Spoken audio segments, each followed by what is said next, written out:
So ఇది తేజేశ్వర్ ఇల్లు. ప్రస్తుత కుటుంబ సభ్యులందరూ కూడా వచ్చి పరామర్శిస్తూ ఉన్నారు. సో ఆ కుటుంబాన్ని ఓదార్చే ప్రయత్నం చేస్తూ ఉన్నారు. సో చనిపోయిన తేజేశ్వర్ని అయితే తేలేరు, కానీ కనీసం ఆ కుటుంబానికి అండగా ఉంటామని వాళ్ళందరూ చెప్పే ప్రయత్నం చేస్తున్నారు. ఎంత ఓదార్చినా తేజేశ్వర్ని అయితే వెనక్కి తీసుకురాలేదు. ఈ కుటుంబానికి జరిగిన అన్యాయాన్ని ఎవ్వరూ కూడా బ్యాలెన్స్ చేయలేరు. అంతటి దారుణం అప్పుడు మేఘాలయలో చూసాము, ఇప్పుడు తేజేశ్వర్ ఫ్యామిలీలో చూస్తూ ఉన్నాము. ఒక్కసారి లోపలికి వెళ్దాం. ఫ్యామిలీ మెంబర్స్ అంతా కూడా ఇక్కడ ఉన్నారు. ఇది అసలు నిజానికి సందర్భం కాదు, మనం మాట్లాడించడం కూడా సందర్భం కాదు. ఎందుకంటే తీరని బాధలో ఉన్నారు. బిడ్డను కోల్పోయి తల్లి, తమ్ముడిని కోల్పోయి అన్నను కోల్పోయి చెల్లెలు, పూర్తిగా శోకసుందరంలో ఉంది ఆ ఫ్యామిలీ అంతా కూడా. ఈ టైంలో వాళ్ళని మాట్లాడించడం కూడా చాలా తప్పే. కానీ తెలియాలి, ఆమె చేసిన పాపం ప్రపంచానికి తెలియాలి. ఇంకొకళ్ళు ఆమె చేతిలో బలి కాకూడదు. చూడండి ఎంత మంచి ఫ్యామిలీ, చూడండి ఎంత మంచి ఇల్లు. సర్వేయర్గా పనిచేస్తున్న తేజేశ్వర్ ఇల్లు చూడండి ఎంత నీట్గా కట్టుకున్నారో. పాపం ఒక మంచి జీవితాన్ని ఊహించుకున్నారు, వాళ్ళు హ్యాపీగా బతుకుతున్నారు. సో ఇంటీరియర్ వర్క్ అంతా కూడా తేజేశ్వరే చేయించుకున్నాడని చెప్తూ ఉన్నారు. సో ఇంత మంచి ఫ్యామిలీ. తర్వాత అతని ఇన్స్టా రీల్స్లో అతని డ్యాన్సులు చూసినా కూడా మీకు అర్థమవుతుంది. అంటే డ్యాన్స్ అంటే అతనికి ఎంత ఇష్టం అనేది, అతని బాడీ మూమెంట్స్ కావచ్చు, అది కావచ్చు. బహుశా అన్నీ కలిసి వస్తే సినిమా ఇండస్ట్రీలో కూడా వెళ్ళిపోయేవాడేమో. ఎందుకంటే అతని డ్యాన్స్ మూమెంట్ చూస్తుంటే అంత పర్ఫెక్ట్గా ఉన్నాడు తేజేశ్వర్. సో వాళ్ళ అన్న చూడొచ్చు, ఆయన డిటో. తేజేశ్వర్ ఎలా ఉన్నారో వాళ్ళ బ్రదర్ కూడా డిటో, పోలికలు ఒకే మాదిరిగా ఉన్నారు. ఇద్దరు కవల పిల్లల మాదిరిగా మనకు కనిపిస్తూ ఉన్నారు. ట్విన్సే అది బేసిక్గా, వాళ్ళిద్దరు కూడా ట్విన్స్ యాక్చువల్లీ. అందుకని తేజేశ్వర్ ఎలా ఉన్నారో వాళ్ళ అన్నయ్య కూడా డిటో అలాగే ఉన్నారు. మనం ఒకసారి చూడొచ్చు. ఒకసారి వాళ్ళ చెల్లితో మాట్లాడదాం. అమ్మ మీరు మమ్మల్ని క్షమించాలి. ఈ టైంలో మిమ్మల్ని మళ్ళీ ఏడిపించాలనో లేకపోతే ఇంకోటనో కాదు. ఒక దుర్మార్గం ఇవాళ చనిపోయిన తేజేశ్వర్ మీ తమ్ముడని కాదు, మా మనిషి అనుకుని మేము బాధపడుతూ ఉన్నాం. ఇలా చాలామంది బలైపోతున్నారమ్మ. ఇవాళ పెళ్లి పేరుతో పెళ్లి చేసుకోవటం, ఆ తర్వాత ఎవరినో ప్రేమించి వాడితో వెళ్ళిపోవటం, ఇతన్ని చంపేయటం. అసలు ఎందుకు చంపింది అనుకుంటున్నారమ్మా మీరు? సార్ మా తమ్ముడు చాలా మంచి వ్యక్తి, మంచికి మారుపేరు. తన బుద్ధి తెలిసినప్పుడు తను సర్వేర్గా నేర్చుకొని సర్వే చేసినప్పటి నుంచి మా అమ్మ నాయనకు చేతు ఇచ్చిందే కానీ ఎవరికి చేతి చాచిన చేతు కాదు. నాకు కానీ మా తమ్ముళ్ళ మా అమ్మ నాన్నకు కానీ ఇంటికి ఎవరు వచ్చినా సరే అంత బుద్ధిమంతుడు సార్. డిసిప్లిన్కి మారిపోయారు వాడు. డ్యాన్స్ చేసి డ్యాన్స్ మాస్టర్ ఫ్యాన్స్ ఫాలోయింగ్ కూడా ఫుల్ సార్. మైకేల్ జాక్సన్ చేసిన స్టెప్స్ చేస్తుండే సార్. ఎంత అద్భుతంగా డ్యాన్స్ చేస్తూ డ్యాన్స్ బేబీ డ్యాన్స్లో కూడా పార్టిసిపేట్ చేసిండు తను టీనేజ్లో ఉన్నప్పుడు. ఎంత మంచి వ్యక్తి సార్. ఇటువంటి అమ్మాయికి బలైపోయిండు. మాకు అసలు మా తమ్ముడు ఎందువలన ఇట్లా ఇదైపోయిండు అనేది అర్థమవుతుంది. అమ్మాయికి ఉల్టా ఎదురు అన్నీ బంగారు చేను, పుసెలతాడు, పుస్తబొట్లు అన్నీ చేయించి మరి పెళ్లి ఖర్చు అంతా వీడు భరించుకు చేతిలోనే చనిపోయిండు సార్. అమ్మాయి మంచిది కాదని చెప్తే కూడా వినక ఫస్ట్ పెళ్ళి ఇది పెద్దలు కుదిర్చిన పెళ్ళి అయింది. అయితే అమ్మాయి ఎంగేజ్మెంట్ అయిపోయాక వెళ్ళిపోయింది సార్. వారం రోజులు వెళ్ళిపోయిన తర్వాత మళ్ళీ మేము మనసు మార్చుకున్నాం, వేరే సంబంధం చూసుకున్నామని మా తమ్ముడు కూడా మంచి మార్చుకున్న తర్వాత ఇంకో సంబంధం చూద్దామనే టైంలో మళ్ళీ అమ్మాయి కాంటాక్ట్ చేసింది మా తమ్ముడిని. నేను మా అమ్మకు భారం కాకూడదని, కొంచెం ఆర్థిక ఇబ్బందుల వల్ల మా అమ్మ టార్చర్ పెడుతుంటే నేను వెళ్ళిపోయినా, మా అమ్మాయికి భారం కాకూడదని వెళ్ళిపోయినా, కానీ నువ్వంటే నాకు ఇష్టం, నీ మీద అలిగిపోలేదు నేను అని మా తమ్మునికి ఫోన్ చేసి చెప్పింది. నువ్వు అంటే ఇష్టం నాకు, నాకు కట్టుకున్న భర్త నీవు నేను మంచిగా ఉంటే చాలు, మనకు ఎవ్వరొద్దు, మన ఇద్దరిని ఎవరైనా విడదీస్తే అంతకన్నా పాపం లేదు, అది ఇదని చెప్పింది సార్. చెప్తే మా తమ్ముడు అరే ఇంత ఇష్టపడుతుంది కదా ఈ పిల్ల, నేను తండ్రి లేని బిడ్డను, మా అన్న కూడా చనిపోయిండు, వాళ్ళ అన్న 2 నెలల కింద చనిపోయిండు అన్నట్టు. అమ్మాయికి చనిపోయినంటే అరే పాపం ఒక ఆడపిల్ల కదా నన్ను ఇంత ఇష్టపడుతుంది కదా అని మంచితనానికి పోయి తన జీవితాన్ని పాడు చేసుకున్నట్టుంది సార్. అమ్మాయి పెళ్లి చేసుకున్నాక కూడా మేము అన్నాం ఆల్రెడీ, అరే వారం రోజులు వెళ్ళిపోయిన పిల్లని ఎందుకు పెళ్లి చేసుకుంటావు తేజ, వద్దు అమ్మాయి మంచిది కాదంటే, లేదక్క అమ్మాయి ఇలా మాట్లాడిందని అతను నాకు కాల్ రికార్డ్స్ చేసుకునేటివన్నీ వినిపించినాడు ఇంట్లో అందరికీ, పేరెంట్స్కి, అత్త వాళ్ళకు. అత్త వాళ్ళు ఇదే ఊర్లో ఉంటారు, మేనత్తలు 3 ఉన్నారు, ఇక్కడే ఉంటారు అత్త వాళ్ళు. అందరం మేము కలిసిమెలిసి ఉంటాం సార్. మా ఇంట్లో గొడవలు కొట్లాటలు అనేవి ఉండవు. మాకు కలిసిమెలిసి ఉండడం తప్పితే గొడవలు కొట్లాట మా అమ్మ నాన్నకు కానీ మా ఇంట్లో కానీ మాకు శత్రువులు అంటూలే లేరు సార్. మా తమ్ముడు ఒక పెళ్లి విషయంలోనే ఒక నెల కూడా అవ్వలేదు సార్. ఆ అమ్మాయిని పెళ్లి చేసుకుని వెళ్ళిపోయి చేసుకుంటా అంటే సరేలే ఇంకా వీడు ఇంత ఇష్టపడుతున్నాడు కదా, మంచిగా ఉండేది కావాలి కదా, వాడి సుఖమే మాకు కావాలి కదా, ఇంత కష్టపడి చేస్తాడు, ప్రతిదీ పట్టించుకుంటాడు బాధ్యతగా, ఇల్లు కానీ అన్ని కానీ. అతను కవల పిల్లలు, ఇతనితో పోల్చుకుంటే అతను కొంచెం ఎక్కువ రెస్పాన్సిబిలిటీ మోస్తుండే. అట్లా అని ఇంకా వెళ్ళిపోతున్నాడు కదా అని ఇంట్లోకి పిలుచుకున్నాము. మా తమ్ముళ్ళు ఇద్దరు బంగారం సార్. ఏమన్నా అంటే అండి ఇక్కడ అందరికి వచ్చే డౌట్ ఏంటంటే, ఒకసారి అమ్మాయి వెళ్ళిపోయింది, పెళ్లి ఫిక్స్ చేశారు, ఫిబ్రవరి నెలలోనే పెళ్లి అవ్వాల్సింది. ఆ అమ్మాయి కరెక్ట్గా పెళ్లికి ముందు 3 రోజుల ముందు వెళ్ళిపోయింది, 5 రోజుల ముందు వెళ్ళిపోయిన అమ్మాయి మళ్ళీ రిటర్న్ వచ్చింది. రిటర్న్ వచ్చిన తర్వాత ఇతను ఎందుకు యాక్సెప్ట్ చేశాడు? అతను ఆల్రెడీ బ్యాంక్ మేనేజర్తో ఎఫ్ఐఆర్ ఉన్న విషయం మీకు ఎవరికి ఐడియా లేదా? మాకు అప్పుడు అమ్మాయి వెళ్ళిపోయిన తర్వాత అందరూ అది ఏమంటారు గాలి వార్తలు అన్నట్టుగా స్ప్రెడ్ చేసింది అమ్మాయి. అదంతా గాలి వార్తలు, నాకు అట్లాంటి అఫైర్ ఉంటే నేను అతన్నే పెళ్లి చేసుకొని వెళ్ళిపోతుంది కదా, నేను ఎందుకు వస్తాను అని మా తమ్మునికి మాయమాటలు చెప్పింది సార్. ఈ అమ్మాయి జూన్ 17వ తారీఖు ఇంటికి వచ్చిన తర్వాత ఇంకా సరేలే పెళ్ళి మే 17వ తారీఖు పెళ్లి చేసిన తర్వాత బయటికి వెళ్ళిపోయి, మా నాన్నకు ఆరోగ్యం బాగాలేదు, బయటికి వెళ్ళిపోతే మా నాన్న చనిపోతే కష్టము, గుండె తట్టుకోలేక కొడుకు గురించి అని తెచ్చుకొని ఇంట్లో పెట్టుకున్నాం సార్. ఇంట్లో పెట్టుకున్న తర్వాత ఈ తిరుగుళ్ళు మరుగుళ్ళు అక్కడ ఇక్కడ ఇంకా పిల్లలు మంచిగా ఉన్నారు కదా, మంచిగా ఉండకోకలే అనుకుంటే జూన్ 17వ తారీఖు మా తమ్ముడు మిస్ అయినాడు సార్. మిస్ అయిన తర్వాత ఆ అమ్మాయి ఫోన్ను ఎంక్వైరీ చేస్తే ఆ అమ్మాయి బ్యాంకు మేనేజర్తోన ఆల్రెడీ సంబంధము ఉన్నది, అమ్మాయికి వివాహేతర సంబంధం. ఆ అమ్మాయి వారం రోజులు మిస్ అయినప్పుడు కూడా మేము ఎంక్వైరీలో తెలిసిన విషయం అంటే ఆ అమ్మాయి వారం రోజులు అప్పుడు వెళ్ళిపోయింది చూడండి సార్. ఆ టైంలో అబ్బాయి దగ్గరికి వెళ్ళిపోయింది. అయితే ఆ అబ్బాయికి ఫస్ట్ వివాహం జరిగింది. ఆ అమ్మాయి నేను పోలీస్ కేసు వేస్తా అని బ్లాక్మెయిల్ చేస్తే ఈ అమ్మాయి వాపస్ వచ్చి వాళ్ళ ఇంటికి వచ్చి చెప్తే వాళ్ళ అమ్మ వాళ్ళు ఎట్లనే సరే వీడికి చేసేద్దామని మా తమ్ముడికి ఏదో మాయమాటలు చెప్పి పెళ్లి చేసేసినారు సార్. మా తమ్ముడు వెళ్ళిపోయిన తర్వాత ఈ అమ్మాయి 17వ తారీఖు వెళ్ళిపోయింది కదా, ఆ అమ్మాయి అసలు ఏం బాధపడట్లేదు, ఏడవట్లేదు, ఏం లేదు, నార్మల్ ఉంది. ఆ రూమ్లో పోయి కూర్చుంటుండే అంతే, స్నానం చేస్తలేదు, టిఫిన్లు తినమంటే అడుక్కున్నా కూడా తింటలేదు. మేమేమో మా తమ్ముడు బ్రతికే ఉన్నాడు కదా, వస్తాడు కదా అన్నట్టుగా మేము ఉన్నాము. ఎక్కడన్నా మిస్ అయ్యిండొచ్చు, ఏమో ప్రాబ్లమ్స్ ఉండవు, కూడా రాదు కదా, ఇలా జరుగుంటుందని అనుకో. ఎవరు పగలు ప్రతీకారాలు మాకు లేవు సార్. మా మీద మేము ఇంతకాలం ఉన్నాం. మా అమ్మ నాయన పేరు బయట అడగండి, ఎంత కూల్ పేరెంట్స్ అంటారంటే వాళ్ళను, అంత కూల్ పేరెంట్స్ అంటారు. వాళ్ళకు మారు పేరు, వాళ్ళ ఇంటి పడాలంటే అదృష్టం కావాలని అంటారు సార్. అంత మంచి కుటుంబము. మా హస్బెండ్ని కూడా అడగండి కావాలంటే. ఇప్పుడు అంటే మీ అనుమానం అమ్మ, నేనేమంటానంటే బ్యాంక్ మేనేజర్ కోసమే ఇతను వదిలించుకోవాలనుకుంది అనుకోండి, ఇన్ కేస్ వచ్చాడు బ్యాంక్ మేనేజర్ వెళ్ళిపోయినా కూడా మీరు 4 రోజులు బాధపడేవాళ్ళు, ఇంకో పెళ్లి చేసుకునేవాళ్ళు కదా, ఎందుకు ఇంత దారుణంగా కారులో తీసుకెళ్ళి మరి హత్య చేయించాల్సిన పరిస్థితి? మాకు ఒక్క విషయం తెలిసింటే మేమే పంపిస్తుంటివి. మాకు ఒకవేళ అతను కూడా మాకు ఒకవేళ వేరే వాళ్ళతో ఇట్లా ఉందంట తెలియజేసినా కూడా మేమే పంపిస్తుండే, మా తమ్ముడే పంపిస్తుండే, మేము పంపించేస్తుంటే అన్యాయంగా తమ్ముడిని బలి చేసిండ్రు సార్. ఒక్క మాట మాకు తెలిసినా కూడా పంపిస్తుండే. మాకేం తెలుసు? బేసిక్గా పోలీసుల ఇన్వెస్టిగేషన్లో తెలుస్తున్నది ఏంటంటే ఆ బ్యాంక్ మేనేజర్తో కనీసం 2000 కాల్స్ మాట్లాడిందంట ఫోన్ రికార్డ్స్ తెప్పిస్తే 2000 సార్లు మాట్లాడినట్టు ఉందంటండి. రెండోది మీ తమ్ముడు వాడే బైక్ ఏదైతే ఉందో బైక్కి ట్రాకర్ పెట్టిందంట. అంటే పెళ్ళైన రోజు నుంచి ఆయన చంపేయాలి అన్న ప్లాన్ ఆవిడ వేసింది అనేది పోలీసుల ఇన్వెస్టిగేషన్లో బయటకు వస్తుంది. అతను మూమెంట్ కనిపెట్టడానికి బైక్ ఒక ట్రాకర్, జీపీఎస్ ట్రాకర్ ఏదో బిగించింది అనేది. అంటే చాలాసార్లు స్కెచ్ చేశారు కానీ వర్కౌట్ కాలేదు. చివరికి కర్నూలులో ల్యాండ్ కొంటానని ఆ రోజు కారులో ఎక్కించుకెళ్ళింది, వర్కౌట్ అయింది అని అంటూ ఉన్నారు.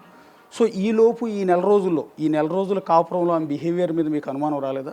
అస్సలు ఎంత బాగుంటుంది సార్, ఒక్కరోజు గొడవ పడిన సందర్భం లేదు. కాకపోతే ఏంటంటే ఆ అమ్మాయి, మా అమ్మ వండి పెట్టిన వంట తినకుండే, తను వండి పెడితే అందరు తినాలి కానీ మా అమ్మ వండి పెడితే తినకుండే. ఆమె ఒక హై క్లాస్ అమ్మాయి లాగా బిహేవ్ చేస్తున్నా సార్. ఇంట్లో జీన్స్ ప్యాంట్ షర్ట్లు వేసుకొని తిరుగుతుండే. కొత్తగా పెళ్ళైన అమ్మాయి చీర కట్టుకోవాలి, లేకపోతే అంత చీర మెయింటైన్ చేయలేకపోతే పంజాబ్ డ్రెస్ వేసుకొని ఉండొచ్చు కదా అని నేనంటే అట్లా.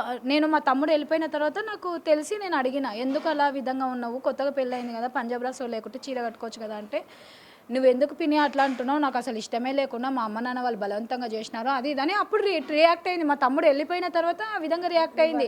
నేను వెళ్ళిపోతా అంటే, ఓ మా తమ్ముడు వచ్చేంత వరకు ఎక్కడ వెళ్ళిపోదు తల్లి, మా తమ్ముడు ఎక్కడ ఉన్నాడో ఏం లేదు తెలియదు, మా తమ్ముడు వచ్చిన తర్వాత మీ ఇద్దరు ఏం మాట్లాడుకొని డిసైడ్ చేసుకుంటారో చేసుకొని నిర్ణయాలు తీసుకోండి అని చెప్పి మేము గప్పుకున్నాం సార్.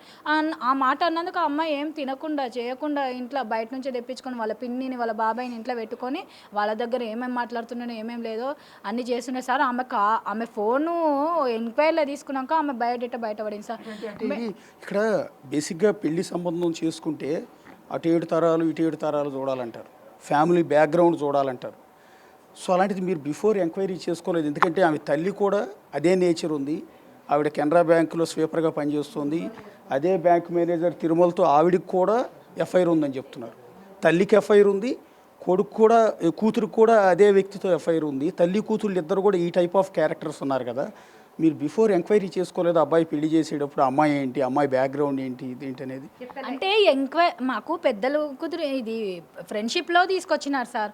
వాళ్ళు ఏం చెప్పినారు, ఆ మంచి సంబంధమే, మంచి అమ్మాయి, ఆ అమ్మాయి అలాంటిది కాదులే, వాళ్ళ అమ్మాయి తేడా భర్త లేకుండా పోయినా అమ్మాయి తేడా ఉండొచ్చేమో, కానీ ఈ అమ్మాయి చాలా మంచిది, తండ్రి లేని బిడ్డ, అది ఇదని చెప్పినారు. ఫ్రెండ్స్ని అడిగితే, వాళ్ళ ఇంటికి అయితే అడగలేదు, ఫ్రెండ్స్ని అడిగితే మంచిదేలే అని చెప్పినారు. కానీ ఈ అమ్మాయి వెళ్ళిపోయిన తర్వాత అయితే అందరు బ్యాడ్గా స్ప్రెడ్ చేసినారు, ఏ వద్దొద్దు మంచిగా లేదు అది ఇదని. కానీ మా తమ్ముడి దగ్గర అమ్మాయి కాంటాక్ట్ అయినాక మా తమ్ముడు వినలే, ఎంత చెప్పినా లే అమ్మాయి అంత ఇష్టపడుతుంది. తమ్ముడిని ఏమన్నా ట్రాప్లోకి తీసుకొచ్చిందండి? ఎందుకంటే ఒకసారి వెళ్ళిపోయిన అమ్మాయిని కూడా మళ్ళీ పెళ్లి చేసుకోవడానికి యాక్సెప్ట్ చేశాడు, రెండో ముహూర్తం పెట్టించి మరి పెళ్లి చేసుకున్నాడు అంటే అమ్మాయి మీ తమ్ముడిని ఏమైనా ట్రాప్ చేసిందని అనుకోవాలి.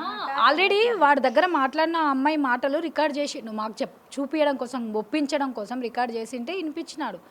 ఎంత ఇదిగా మాట్లాడింది, నువ్వంటే నాకు ఇష్టం, నువ్వు లేకుండా నేను ఉండలేను, మా అమ్మ భారము మా అమ్మ. ఉన్నాయండి ఆ ఫోన్ రికార్డ్స్ ఉన్నాయి, ఒకసారి ఏమైనా ప్లే చేయొచ్చా? నా మొబైల్లో బేసిక్గా ఆమె ఎంత రక్తి కట్టించింది, తేజస్సుని ఎంతలా ట్రాప్లోకి దించింది అంటానికి ఆమె ఫోన్ రికార్డ్స్ కూడా కొన్ని ఉన్నాయి, ఒకసారి ప్లే చేస్తున్నాను. మా వాడికి వేరే పిల్లలు చూస్తున్నాం పిల్లల్ని, ఒకవేళ ఫిక్స్ అవుతుందేమో, ఫిక్స్ అయితే చెప్తాం అది అని మాట్లాడినారు. మా మామ ఉండి ఇంకా ఏంది పాప వాళ్ళంతా హ్యాపీగా ఉన్నారు, వాళ్ళకి సంబంధం కుదిరిన కంటే చెడిపోయిందనే హ్యాపీనెస్సే ఎక్కువ వాళ్ళ ఫ్యామిలీ వాళ్ళకి అని అనుకుంటాను. అంటే ఇంకా అప్పుడే నాకు కొంచెం అర్థమైంది, ఏంది వీళ్ళు ఎంత డిఫరెంట్ ఉన్నారా ఏంది అని, వేరే మైండ్ వెళ్ళిపోయింది ఇంకా నాకు. ఒక్క నిమిషం అంటే ఇప్పుడు మాట్లాడేది ఆమెనండి? ఆ అమ్మాయే. అయితే వారం రోజులు వెళ్ళిపోయింది కదా, వెళ్ళిపోతే మేము క్యాన్సిల్ చేసుకున్నాం అన్నట్టు, అందరితో రాయించుకొని మాకు వద్దులే అని చెప్పుకుంటే ఆ అమ్మాయి కాంటాక్ట్ చేసి మనము కుదిరిన దానికంటే క్యాన్సిల్ అవ్వడమే వాళ్ళకి ఇష్టం ఉంది పాప అని చెప్తుంది. చూడండి సార్ మా ఓకే యా, ఇప్పుడు ఆడియోలో మాట్లాడుతున్నది ఇప్పుడు ఏదైతే హత్య చేయించిన ఐశ్వర్య, తేజేశ్వర్ భార్య ఐశ్వర్య తేజేశ్వర్తో మాట్లాడిన వాయిస్ ఇది. అదంతా కూడా వాళ్ళు మాట్లాడుతుందో ఆయన ఫోన్లో రికార్డ్ అయింది. సో ఫోన్ కాల్లో అటు తేజేశ్వర్ ఉన్నారు, ఇటు పక్క ఐశ్వర్య ఉంది, వాళ్ళిద్దరి మధ్య జరిగిన కాన్వర్షన్ ఒకసారి వినండి. ఇది ఎప్పుడు అంటే అమ్మాయి మొదటిసారి అంటే ఫిబ్రవరిలో పెళ్లి క్యాన్సిల్ అయ్యి వెళ్ళిపోయింది కదా, వెళ్ళిపోయి మళ్ళీ రిటర్న్ వచ్చిన తర్వాత వాళ్ళిద్దరి మధ్య జరిగిన ఫోన్ సంభాషణ.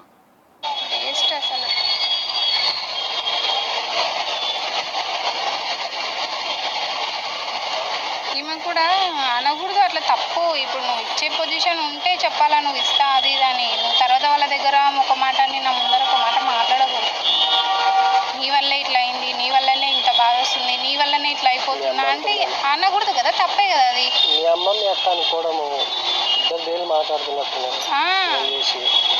మళ్ళీ నీ సంబంధం అదే పొప్పన్నం అవి కుదిరినాక అంత ఓకే అయిన తర్వాత నాకు ఈ చంపచారాలు కావాలా బంగారువి అంటే, ఆ కట్నం ఇంత పెరిగిందనే కదా బాధపడేది. నువ్వు మళ్ళీ ఈ పొజిషన్లో ఇవితా అంటే ఆమె ఇంకా ప్రెజర్ అయ్యేదా నా పైన?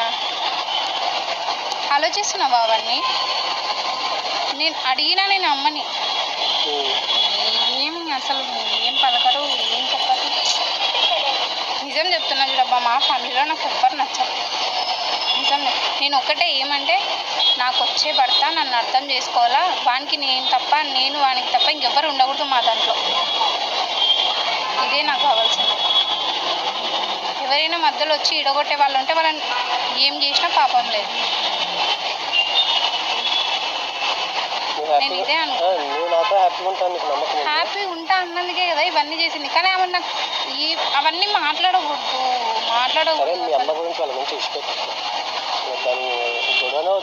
కట్నం వద్దు, అది గొడవనే వద్దు. ఇప్పుడు మీ ఇష్టం, మీ అమ్మ తర్వాత పెట్టుకో, అది నీ ఇష్టము, మీ అమ్మ ఇష్టమే. కానీ నేను ఒకటి ఫిక్స్ అయ్యి వచ్చిన అంతే.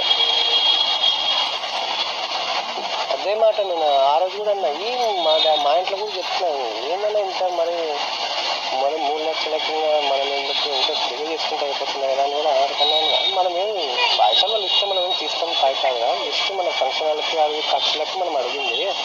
దానికోసమే ఇప్పుడు మనము వాళ్ళు 3 పెడితే మనం 5 పెట్టాలా, అట్లా చేసుకుంటేనే కదా గ్రాండ్గా పెళ్ళి ఉంటాయి, అవి ఉంటాయి అని అంటే. అందుకే నువ్వు చెప్తే నమ్మము. నేను కాకముందే 1,00,000 పెట్టిన నేను, అన్ని అడ్వాన్స్లు ఇచ్చినాయి. జమ్మన్నకు పెట్టిన, వీళ్ళు పెడుతున్నాను, నేను పెట్టిన అన్నిటికీ. వచ్చినప్పుడల్లా ఎన్ని కార్లు, 3 కార్లు 4 కార్లు వచ్చిన వారికి డీజిల్ అన్నీ నేనే పెట్టుకుంటూ వచ్చినాను. మా ఇంట్లో ఒక్క రూపాయలు ఇలా సొంతంగా నేనే పెట్టుకున్నాను అన్నీ. వాళ్ళు సపోర్ట్ చేశారు. ఏమైనా కావాలా ఒక 50,000 వేసుకోరా అకౌంట్ అని, నాకేమొద్దు, నా దగ్గర ఉన్నాయి నేను తీసుకుంటా. ఆడికి వస్తున్నారు అది బట్టల దగ్గర దాంట్ల దగ్గర అన్ని గొడవలు అది పడుతున్నారు కదా. ఆడికి చెప్పినా నేను అమ్మకి ఎన్నిసార్లు చెప్పినా తెలుసా, సరే మా అవన్నీ వద్దు, సరే ఇప్పుడు నాకు నచ్చినది నేను తీసుకోమన్నారు, తీసుకున్నాను, అయిపోయింది ఆడికి. ఇవన్నీ వాళ్ళు ఆడవాళ్ళే అంత, నేను కూడా ఆడదానే కదా, మనమే అంత. చీరల దగ్గర బట్టల దగ్గర ఏడైనా అంత. ఇప్పుడు ఏంది వాడు నాకు నచ్చినాడు, వానికి నేను చాలా ఇష్టం అని చెప్పినాడు, వానికి నాకు మధ్యలో లేదు, మీరంతా ఎందుకు. సరే ఇప్పుడు ఒకటి ఈ పెళ్లి చీరలు ఒకటే కదా, అదేం రోజు కట్టుకొని నేను తిరగాను కదా, తర్వాత వాడు ఎంతనా పెడతాడు కదా, ఎందుకు అవన్నీ ఇప్పుడు దానిల కోసం ఎందుకు గొడవ పడుతున్నారు అని కూడా చెప్పాడు. పట్టీల దగ్గర కూడా గొడవనే తెలుసా, పట్టీల దగ్గర కూడా నన్నే అన్నాడు. వాళ్ళు ఏంది ఏందో అన్నాడంట, పాత ఏందో కొత్త ఏందో నాకు అవన్నీ తెలియదు, ఏందో 2 తులాలు 10 తులాలు ఏమో చెప్పిస్తా అంటే తక్కువ చేపించి పంపించినారంట. నేనే చిన్న పట్టులకి డబ్బులు నువ్వు ఇచ్చినావేమో తెలియదు, మీ అమ్మ మా వాళ్ళు అంటే మా దాంట్లో ఇట్లా 2 తులాలు చెప్పేయాలనుంది మేము మాకు, కానీ ఆడేమైంది తక్కువ చేపించి పంపించేసినారు. ఇక్కడ తక్కువ చేస్తే పంపించినారు, దానికి నాకే చూడు ఇంతనే మేము ఇంత చెప్తే ఇంతే చేపించినారు. మళ్ళీ నువ్వు దగ్గరుండి ఏం చేసినావు అడిగినా, సెలెక్షన్ చేసింది, కానీ మీ అమ్మ ఏమనిందంట, లేదు ఇవే బాగున్నాయి ఇవే తీసుకో. ఆయన కూడా ఈ షాప్ అని ఏమన్నాడు, ఫస్ట్ అయితే పాపకు చూపియండి, పాపకి ఎంగేజ్మెంట్ అంటున్నారు కదా పెట్టండి, నచ్చలేదా మనం వాపస్ ఇచ్చి మనం వేరే తీసుకుపోండి. నేను అమ్మని ఏం చెప్పాలా, అమ్మ ఇప్పుడు ఒకటి తీసుకో, ఏదో ఒకటి పెళ్ళి అయ్యేంత వరకు కొంచెం ఓపిక పట్టుకొని ఉంది, పెళ్ళి అయిన తర్వాత మాకు ఇష్టం వచ్చినట్టు మేము ఉంటాం కదా, అప్పుడు ఒకవేళ నాకు ఏది నచ్చితే అది నేను తీసుకుంటాను. ఇప్పుడు ఎందుకు దానికి కూడా గొడవనా.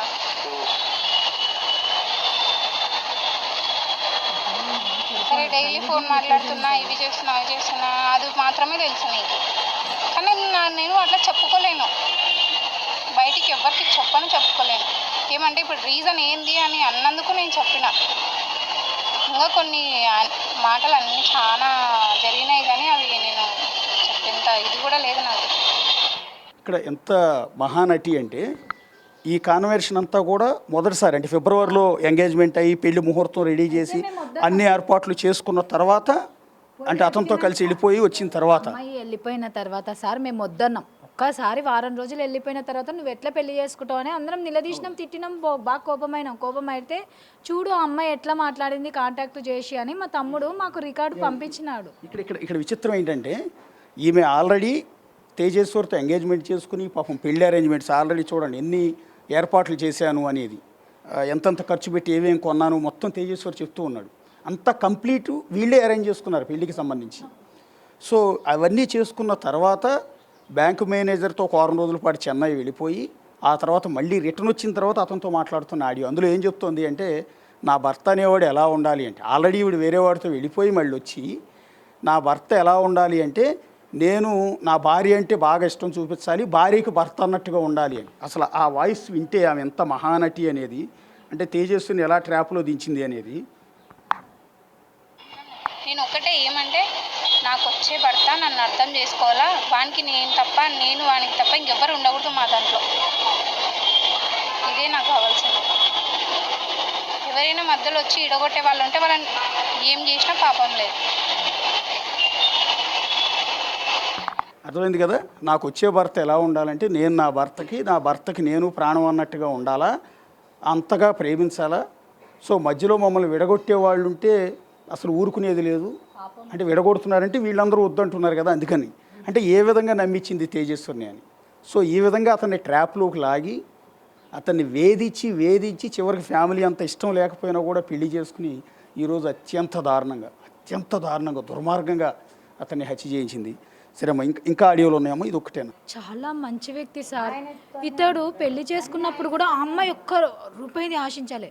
ఆ అమ్మాయికి తాలిపట్టు, పుస్తెళ్తాడు, డైలీ యూస్కి చైను అవన్నీ చెప్తున్నాడు. పాపం పెళ్ళికి ఏమేమి అరేంజ్ చేశాను, ఎక్కడెక్కడ ఎంత అడ్వాన్స్ ఇచ్చాను, ఇంత ఖర్చు పెట్టి నేను అరేంజ్మెంట్ చేసుకుంటూ నువ్వు వెళ్ళిపోయినావు అని అడుగుతున్నాడు పాపం. ఒక్క రూపాయి అమ్మాయి నుంచి ఆశించకుండా మొన్న పెళ్లి ఖర్చు కూడా లేచిపోయి పెళ్లి చేసుకునేటప్పుడు కూడా 3-4 లక్షలు వీడి చేతి నుంచే పెట్టి చేసుకుని బాగా కష్టపడే వ్యక్తి సార్. బాగా సంపాదించుకుందాము, కష్టపడదాం, బాగుపడదాం అనే లక్షణాలు ఎక్కువ వాడికి. వాడి డబ్బుకు ట్రాప్ చేసింది, వాడిని ట్రాప్ చేసింది, కానీ వాడిని ఇష్టపడినట్టు మోసం చేసి వానికి లేనిపోని మాటలు చెప్పి పెళ్లి చేసుకొని వాడిని చంపేపించింది చూసా. ఇది మహాఘోరం. ఎందుకు అనుకుంటున్నారమ్మా? నేను ఇప్పుడు ఎవరికి అర్థం కాని ప్రశ్న అదే. సో ఇప్పుడు మొదటిసారి ఆల్రెడీ వెళ్ళిపోయింది, రెండోసారి వెళ్ళిపోయినా మీరు పెద్ద పట్టించుకోరు కదా. ఇందాక మీరు అన్నారు మేమే పంపించేవాళ్ళం కావాలంటే అని. ఎందుకు మీ అబ్బాయి మీ తమ్ముడిని చెప్తా సార్. నాకు ఇప్పుడు మొన్న మొత్తం డీటెయిల్స్ తెలిసిన తర్వాత నాకేమనిపించింది అంటే వీడు ఒక అమాయకుడు, వీని ఊకే పెట్టుకో, ఏదో నేను ఆడిందే ఆట పాడిందే పాట ఉంటుంది, వీడు చెప్పినట్టు వింటాడు, చాలా మంచి వ్యక్తి, భార్యను మంచి చూసుకోవాలి, తల్లిదండ్రులు మంచి చూసుకోవాలి, రెస్పాన్సిబిలిటీ డిసిప్లిన్గా మారిపోయి ఉన్నాడు, అంతగా ఈయన ఒక పెట్టుకొని నేను యూజ్ చేసుకోవచ్చు అన్న ఉద్దేశంతోనూ మా తమ్ముని పెళ్లి చేసుకుందని నాకు అనిపించింది సార్ ఈమె గురించి ఎంక్వైరీ చేసిన తర్వాత. కానీ మాకు ఒక విషయం మాకు ఇష్టం లేదని చెప్పి మేమే మెడబట్టి దెబ్బతున్నాం. అన్యాయంగా మా తమ్ముని అన్యాయం చేసింది సార్. మా తమ్ముడు డ్యాన్స్ చేస్తే ఎంతమంది పిల్లలు అబ్బబ్బబ్బా ఎంత ఇష్టపడుతుండ్రి. అప్పుడు కూడా మేము మా తమ్ముడు ఒక్కరికి కూడా కన్నెత్తి చూసలేడు సార్. ఒక్కరిని కూడా చేసుకునే అట్లా చేసుకున్నా కూడా మేము సంతోషపడుతుంటాం సార్. నిజం చెప్తున్నాము. ఈ అరేంజ్డ్ మ్యారేజే ఇంత ఘోరాతి ఘోరంగా చంపేస్తే అసలు పెళ్ళంటేనే భయం వేస్తుంది. ఎట్లా చూడాలి, ఏం చూడాలి అనేది అర్థమవుతలేదు. మొన్న మేఘాలయలో ఇలాంటిదే జరిగిందమ్మా. ఈ సందర్భంగా మిమ్మల్ని గుర్తు చేస్తున్నాను. సేమ్ అక్కడ కూడా మంచివాడిని, చక్కగా అతనికి వెహికల్స్ ఉన్నాయి, బిజినెస్ ఉంది, అతను పెళ్లి చేసుకుంది. మేఘాలయ మనం హనీమూన్కి వెళ్దామని మేఘాలయ తీసుకెళ్ళింది. ఆల్రెడీ ఆమెకు ముందుగానే లవర్ ఉన్నాడు.